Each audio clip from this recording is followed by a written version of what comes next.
Oke, bismillahirrahmanirrahim. Assalamualaikum warahmatullahi wabarakatuh, Bapak Ibu. Kali ini saya berkesempatan untuk menjelaskan bagaimana cara Bapak Ibu mengupload soal UTS dan mahasiswa hanya bisa mengaksesnya ketika ujiannya berlangsung, bukan di waktu yang tidak semestinya atau soal dianggap bocor gitu ya. Nah, jadi seperti biasa kita masuk ke online learning UHAMKA, tinggal diklik saja masuk. Nah, lalu pilih mata kuliah yang ingin di-upload soalnya. Contoh, saya ingin mengupload soal TIK dalam pelajaran fisika. Oke, kalau sudah, ini Bapak Ibu aktifkan mode hidupnya. Oke, sudah dihidupkan. Nah, selanjutnya ini tadi saya sempat buat untuk latihan ya. Di sini sudah saya beri tanda. Nanti kalau Bapak Ibu bisa tulis seperti ini, keterangan UTS genap 2022-2023. Oke. Nah, caranya seperti biasa saja, tambahkan sebuah aktivitas, lalu buat penugasan. Oke. Selanjutnya, Bapak Ibu bisa berikan deskripsi nama keterangannya, soal atau UTS TIK genap 2022-2023 seperti itu. Selanjutnya upload filenya. Terus TIK dalam pelajaran fisika sudah, tinggal diunggah filenya. Lalu sesuaikan jadwal ujiannya. Nah, di sini kebetulan TIK tanggal 24 Mei 2023 di jam terakhir, jam keempat ya, pukul 15.10. Selesainya tanggal 24 Mei sampai 16.50.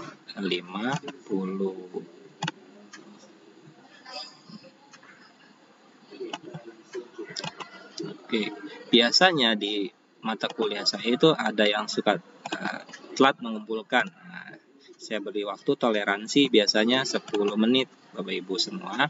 Nah, jadi batas akhir pengumpulannya sebenarnya 16.50 ya, tapi saya berikan toleransi 10 menit. Jadi batas akhir waktunya dia di pukul 17 biasanya seperti itu. Oke, nah, lalu karena di FKIP UHAMKA biasanya dosen-dosen harus menginput nilai UTS atau nilai ujian itu maksimal seminggu setelah mata kuliah diujikan. Nah, jadi di sini saya berikan alarm atau reminder untuk saya sendiri menilai maksimal 6 hari. Jadi sebelum hari berakhirnya batas waktu pengumpulan di FKIP UHAMKA. Jadi di tanggal 30 Mei ya pukulnya saya buat pukul 13 saja misalnya. Oke. Ingat Bapak Ibu, ketersediaan di sini hanya ketersediaan siswa atau mahasiswa kita mengupload hasil kerjanya gitu ya, hasil UTS-nya. Jadi ketika Bapak Ibu membuat tanggal-tanggal ini bukan berarti soal ini hanya akan muncul tanggal 24 Mei, tapi soalnya muncul dari hari ini juga, tapi mereka bisa mengupload jawabannya pukul sekian gitu ya, pukul 15.10 sampai 16.50. Kalau belum waktunya tidak bisa diupload. Oke, Bapak Ibu. Nah, maka kita harus melakukan langkah kedua. Langkah kedua adalah memberikan pembatasan akses. Nah, oke, pembatasan aksesnya dari mana? Kita pilih yang bagian tanggal. Nah, tanggalnya ini dari tanggal 24 Mei. Nah, waktunya kita sesuaikan dengan waktu ujian kita. 15.10 ya. Tambahkan lagi pembatasannya tanggal di sini sampai gitu ya. Sampai 24 Mei. Oke, 24 Mei 16.50. Nah, di sini sudah cukup. Lalu simpan dan kembali ke kursus. Oke. Nanti di sini tulisannya terbatas, tidak tersedia kecuali tanggal 24 Mei 15.10 dan akan tertutup ketika waktunya sudah sampai 16.50. Jadi Soalnya tidak akan tampak lagi di layarnya atau di olunya si mahasiswa Bapak Ibu semua. Oke.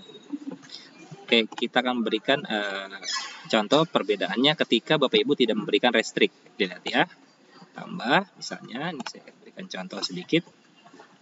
Ketika tidak diberi restrict, contoh seperti tadi, soal TIK genap 2022-2023. Upload soalnya.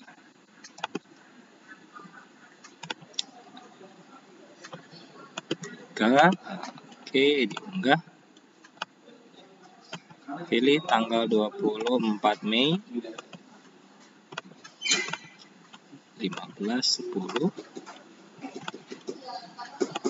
24 Mei 16.50. Lalu aktifkan kalau ingin memberikan waktu tambahan sedikit kepada mahasiswa Bapak Ibu semua.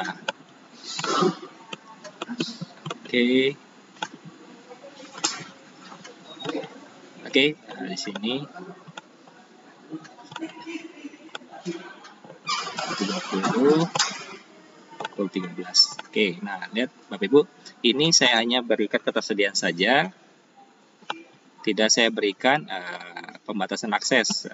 Oke, jadi ketika saya simpan dan kembali ke kursus, praktis tampilannya seperti ini.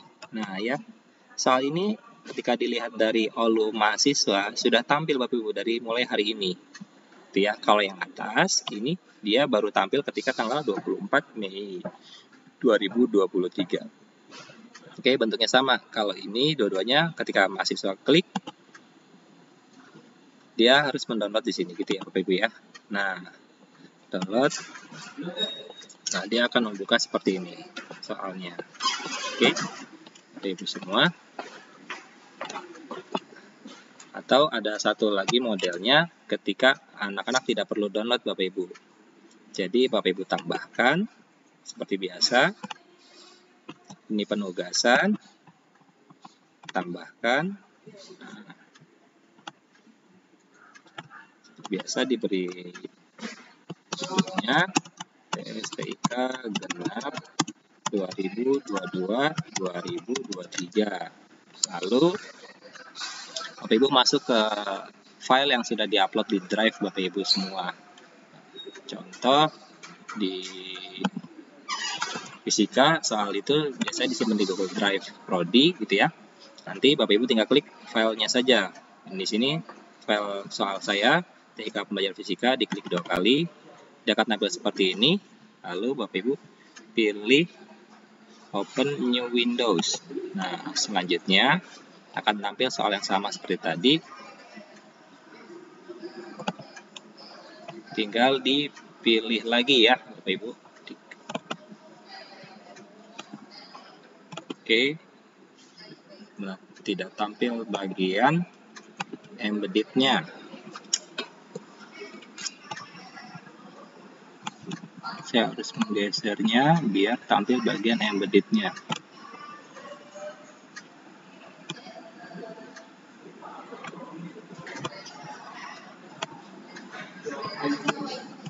Oke. Saya kecil dulu maaf Bapak Ibu. Nah, sini ada bagian embedded item. Nah, sini ya. Ada titik 3, lalu Bapak Ibu klik embedded item, nanti akan muncul HTML seperti ini. Nah, di copy saja frame-nya, klik Ctrl C atau klik kanan ya, copy link seperti itu. Tinggal oke, ini boleh di close. Lalu ini di close. Sudah, tinggal Bapak Ibu masukkan di bagian deskripsi sini. Deskripsi, lalu pilih tanda ini, HTML link-nya. Yang bagian default-nya Bapak Ibu hapus. Lalu Ctrl V. Nah, gitu ya. Atau boleh juga klik kanan ya, di paste gitu ya. Nah, lanjutnya ini selera saja Bapak Ibu, bagian width dan height-nya itu Bapak Ibu atur seperti ini, 800 dan 600 tampilannya. Oke, sudah. Nanti tinggal diatur seperti tadi, tidak perlu mengupload file lagi karena sudah di-embed. Tinggal disesuaikan dengan tanggal yang tadi, contoh 24 Mei 2023, lalu pukul 15.10.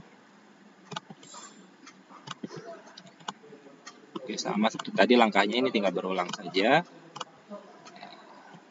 16,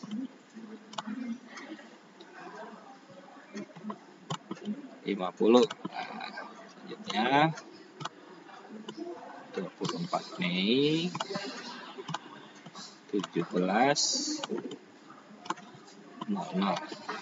Oke, ini sudah, anggap saja saya besoknya mau menilainya. Selanjutnya tinggal kita berikan pembatasan akses. Nah, tanggal 24 Mei 15.10,